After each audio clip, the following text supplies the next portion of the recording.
os espinhos que o advogado enfrentava no tempo do território, quando a OAB surgiu, de que maneira era o relacionamento com o Poder Judiciário, as mandados de citação, de que maneira funcionava? Era muito difícil, porque também nós entendíamos a dificuldade do juiz.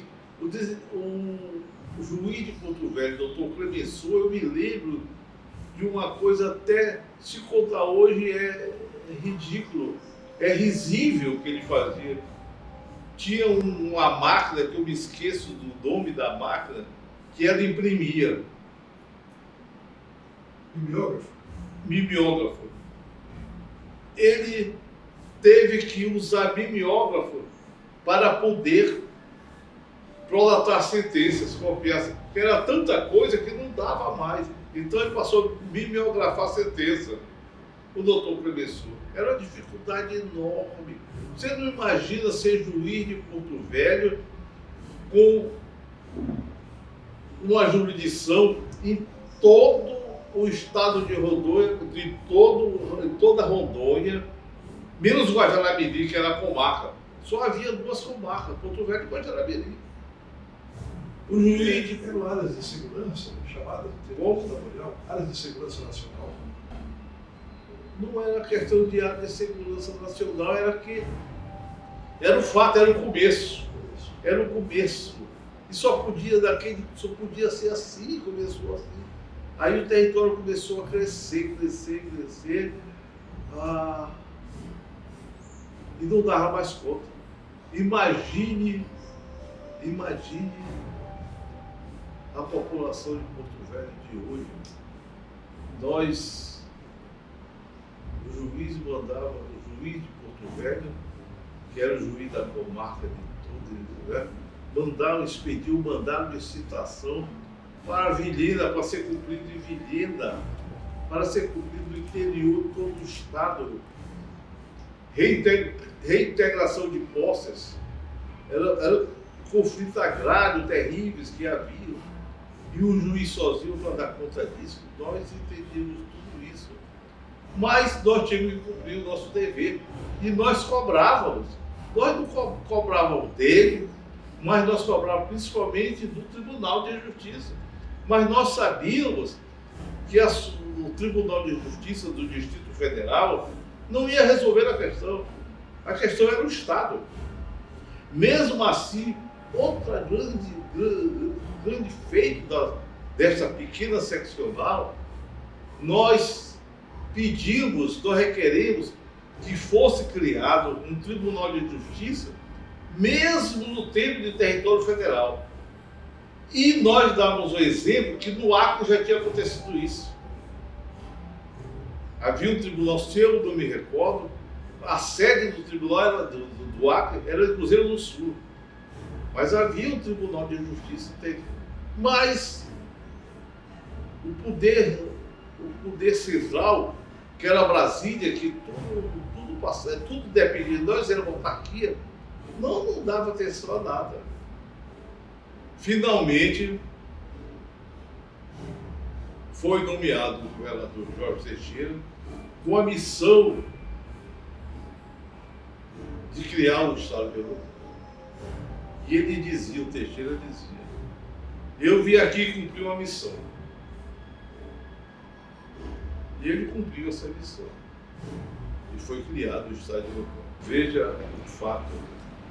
E o Tribunal do Distrito Federal tratava com tanto desprezo, e a palavra é desprezo mesmo, com tanta irrelevância o nosso judiciário, que eles criaram a figura do juiz temporário.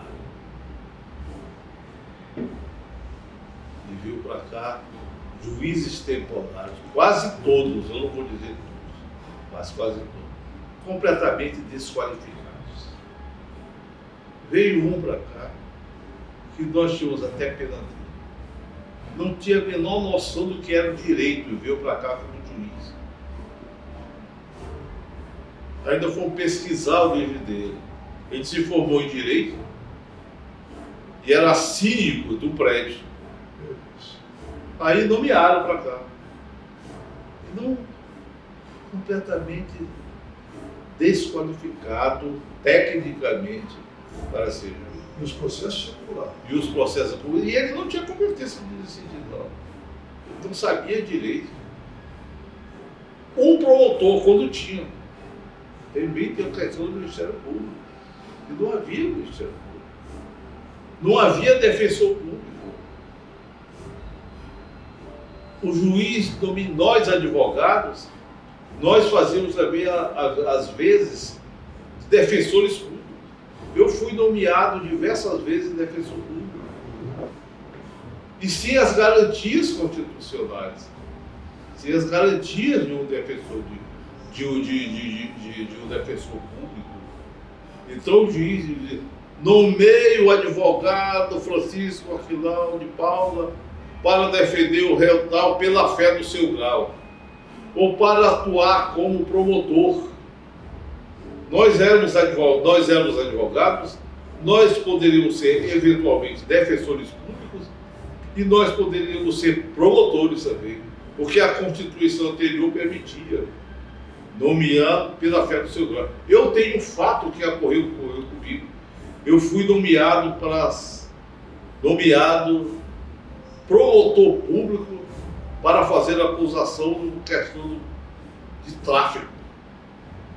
E ele foi condenado. E eu fui o promotor público. Ora, em seguida eu peguei uma malária louca, mais louca que eu fui hospitalizado, eu suava, foi um sofrimento terrível. Eu era jovem, mas mesmo assim eu penei demais. O doutor Adelino era o meu médico, do Hospital São José, atualmente o Hospital Militar. E quando eu acordo de manhã, me rastejando, fraco, eu abro a porta, está o réu na minha frente, achando graça para ele. Aí eu entrei em pânico. Esse cara, se quiser, ele me mata aqui. Aí veio meu pai, que era um uniforme, meu irmão, e me serviram de segurança. Porque, na verdade, eu estava fraco, eu estava débil. Eu era o promotor, com medo de ser trucidado pelo traficante. Era essa a nossa advocacia, de pioneiro de Rondônia. Nós somos os verdadeiros pioneiros. Nós não somos tão destemidos, mas somos pioneiros. E o relacionamento dos advogados com os delegados de polícia na capital e no interior, como é que é? A polícia sempre foi arbitrária, principalmente naquela época. Não havia uma polícia técnica. Era começo. Eu encaro esses antigos delegados também como os abnegados. Eles precisavam viver, eram nomeados, mas eles não tinham quase nenhuma qualificação técnica. Não havia grande perícia, não havia nada. Então o conflito era constante, porque nós queríamos a aplicação do direito, a defesa dos direitos humanos. Nós advogados, nós entendemos e continuamos a entender que todo acusado é inocente até sentença transitada e julgada. E tem muita gente que hoje ainda é contra isso, acha que não, que foi preso, já está acusado, já vai ser tripudiado, não é não. E essa presunção de inocência é uma conquista da humanidade. Essa não é invenção dos advogados de Rondônia, nem é invenção dos advogados brasileiros. Isso é uma conquista da humanidade. A humanidade lutou muito, desde as ordélias de Deus. As provas eram conseguidas mediante tortura. Evidente, o cara torturado, espancado, ele diz tudo para se ver livre da dor. Então foi uma luta dura para conseguir que